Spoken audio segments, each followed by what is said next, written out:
YouTube. So this video is going to be a talk, kind of a little different from Lily and Nicholas' segment. So this talk is going to be about Miss Congeniality review. Now the first one I'm going to review first about what I liked about it and what maybe some dislikes, but barely, mostly likes, I believe. Okay, so the likes about it. In the beginning it was okay. I really didn't like that they started to do a tragedy in the beginning already, right off the bat. It kind of froze off the type of animosity that they want to add towards the rest of the way. But after that, it started getting better, more funnier, and more exciting. Another thing I loved about it was that it had a lot of crazy scenes that were unexpected and just grabbed me. It was an amazing movie, seriously. Yeah. What was another thing I liked about it?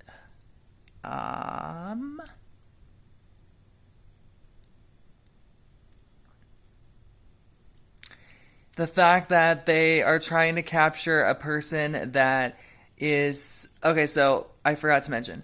If you have not seen the movie, do not continue watching. There is a little bit of spoiler alerts. So if you want to watch it with no spoiler alerts at all, click off of this movie or video and you can watch the movie and decide for yourself if it's good for you. Okay, back to the video. They were trying to figure out who was putting the girls in danger for the pageant, and I felt like it was interesting that they were trying to figure out who it was and who they were thinking that was putting the bombs on the crown. And I was thinking in the beginning that it had to be somebody close to the FBI agent corporation or anything like that. Or it had to be a pageant girl that was in the pageant. But I was totally wrong when I first watched it. I was literally shocked towards the end of what happened. Like, literally, the key stuff that started happening, I was thinking, oh, maybe it might be her, but maybe it just might be a coincidence. So yeah, it was pretty interesting. Another interesting factor is a lot of the things that are in there that connect to Cheryl. It kind of explains a little bit about Cheryl's life and why she was the one in most danger, because she was gorgeous, she had an amazing talent, and she had a much higher standard and chance of winning that crown. And that meant that she was going to have a very high chance of winning that crown and being in danger. So that is where that part plays in, and it kind of sets to a tone where Sandra Bullock's character knows that she's in danger, and she knows that anyone in the thing can be in danger because of the fact that she didn't know who was going to win. So making it knowing that she wants to protect the girls is an amazing character that shows that she's there to save the girls, not to win the competition. It is an amazing way to show the movie and capture a piece of an FBI agent saving these girls so that way they can be able to be in the scholarship program. And it was just tastefully amazing. Another thing I really loved about that movie was that the scenes with her partner were just so funny. They had such a great connection of a relationship. He always brought her up whenever she was down. He always told her that she was picked for the assignment because he knew she is a very solid person and that she would be the best person for the pick of the job. And it just comes to show that she really was. Some other scenes are just amazing with the talent. They make the talents of the preliminary amazing. Like, the talents just go from one end to the next, and it's interesting what they do for talents. Another thing I like about the movie is the way that they see politeness and everything, including what they say. Like, it's never yeah, it's always yes. That is an amazing term. I believe that 100%. Yeah is not as good as yes. Yes sounds more better than yeah. Not only is it because that yes has 3 letters in there, but it's because it's the positive word ever. So yeah, I believe that yes is the best word. Um, what else can I think of Miss Congeniality?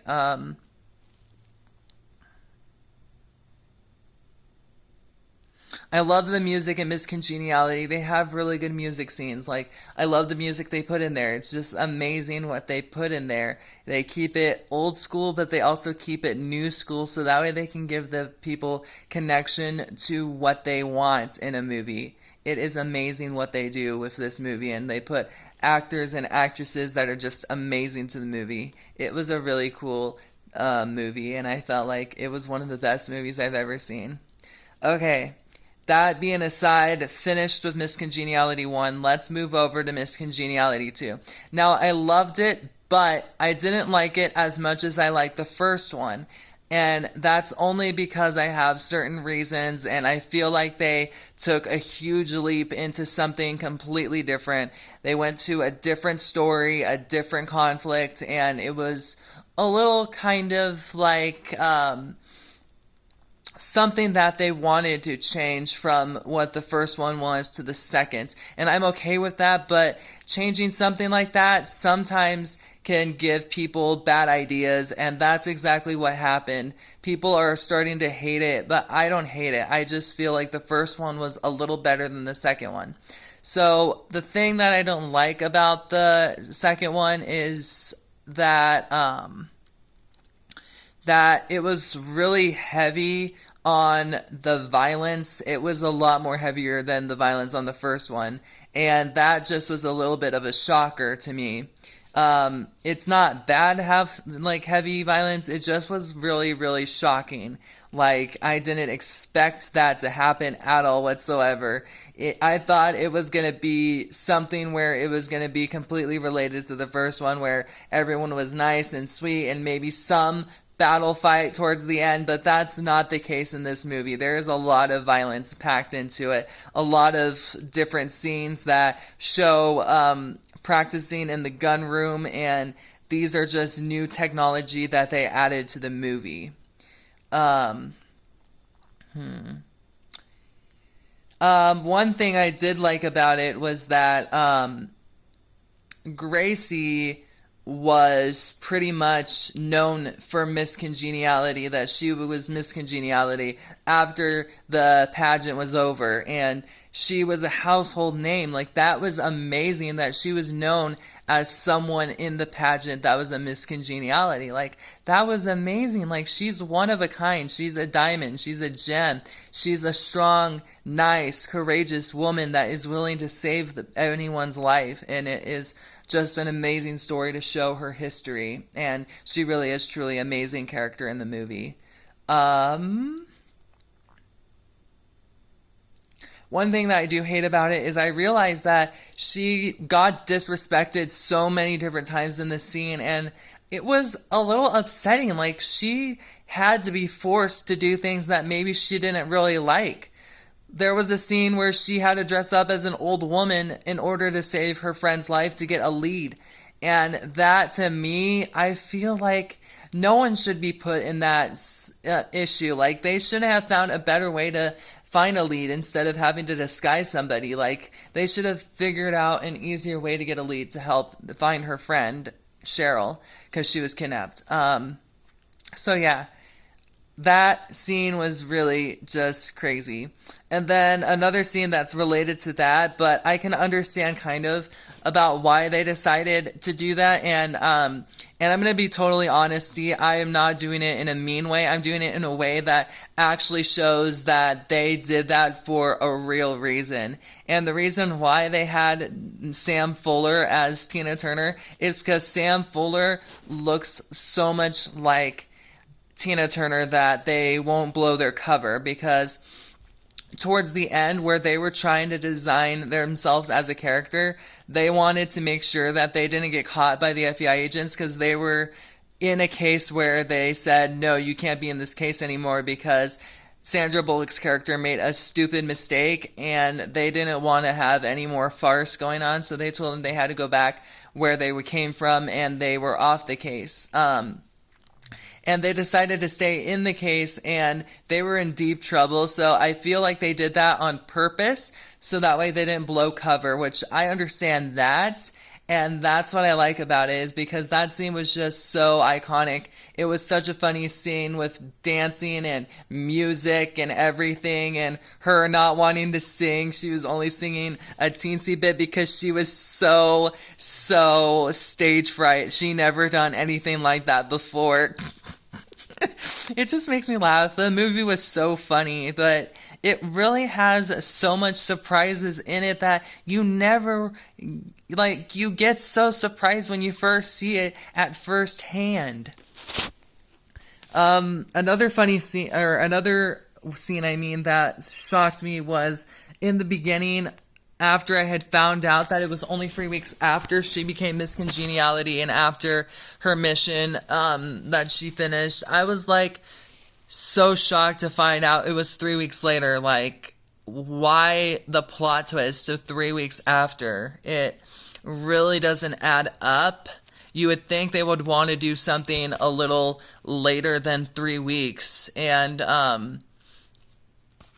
I'm guessing they decided to do it that early because they felt like it was a better way to continue the story and if they wanted to make the second one.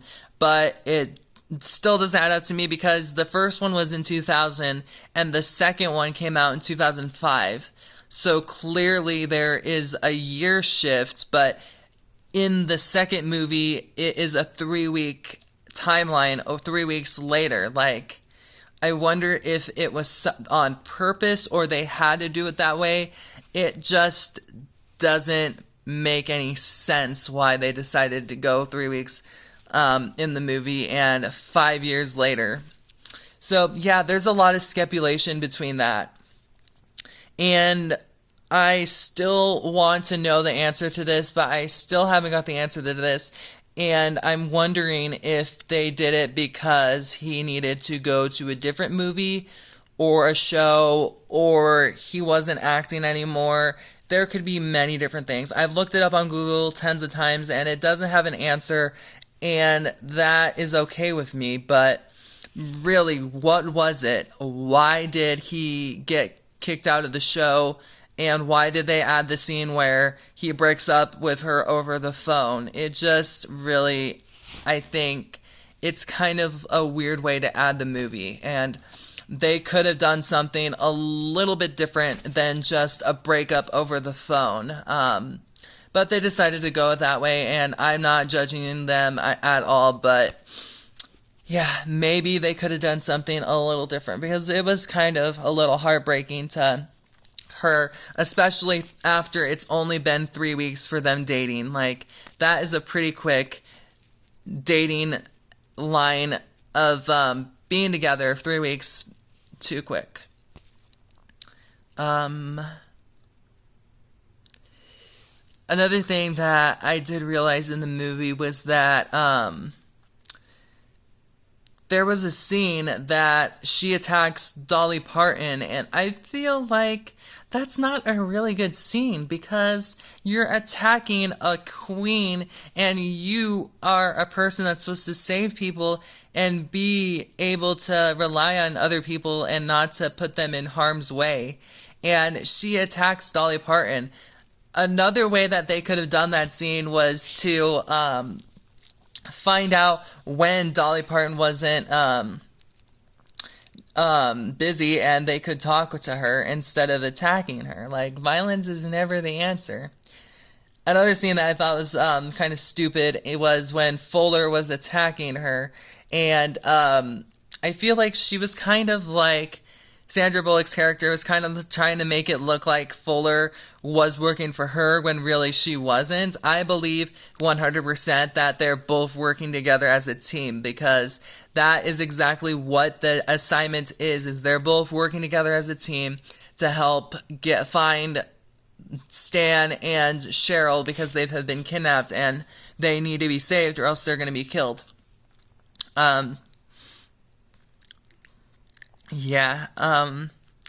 One more scene I need to think of.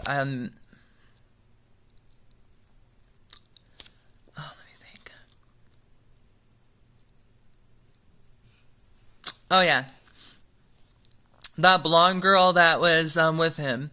I don't think, in any honesty, she is interested in him whatsoever. I think she's interested in his money, and I think she's a gold digger. For some reason, it just gives me an idea that she wants his money, she wants the business, and she's taking advantage of him, but he doesn't know it in his eyes. And that is kind of a bad message to the movie, even though it does kind of make sense to put it in a movie like that, especially since she works for him and everything. But in all honesty, that was very shocking to me, because I thought that she was just a worker, but apparently they're actually a thing, like they're dating, and it just makes it look like she's trying to get his money. She wants to take advantage of him. I can see it, and I bet everyone else agrees with me too. That's pretty much it. All in all, my rating for Miss Congeniality first is 5 stars. Miss Congeniality 2, I'd give it 3 stars. It was still good, but it wasn't exactly that good, because there's some stuff that is speculation and things that they never thought of putting, like they should have thought second difference about what they were going to put in the second one, and it was just kind of a bust, because people aren't agreeing with what they had decided to put in that movie.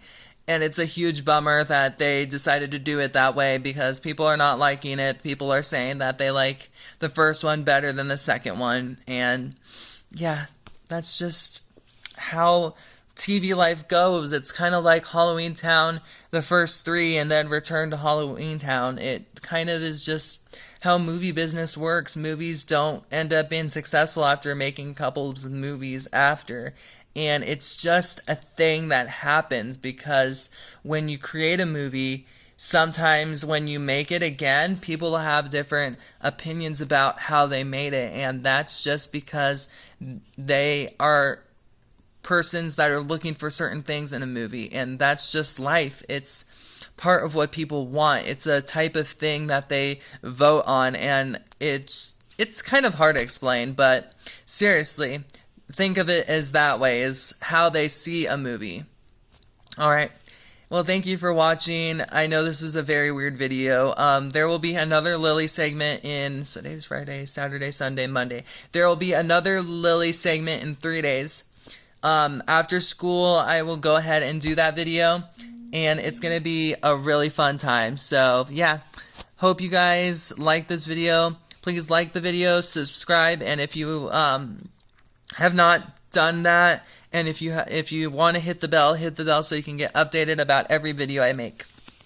Thank you for staying with me, and yeah, have a great weekend, and I love you guys so much. You really don't know how much love and support I am in with you guys. You guys make me happy. The ones that subscribe, the ones that have stayed with me, it just really makes my heart happy. I make these videos because I want to share my life. I want to share things that are meant to be put on the internet. Like, this is my life. I really enjoy it, and I enjoy making you guys videos, because everyone should be able to know everyone's life, even if they don't know who they really are.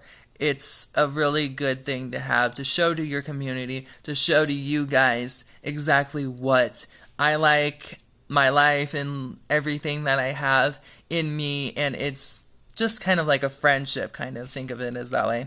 But anyway, thank you guys so much.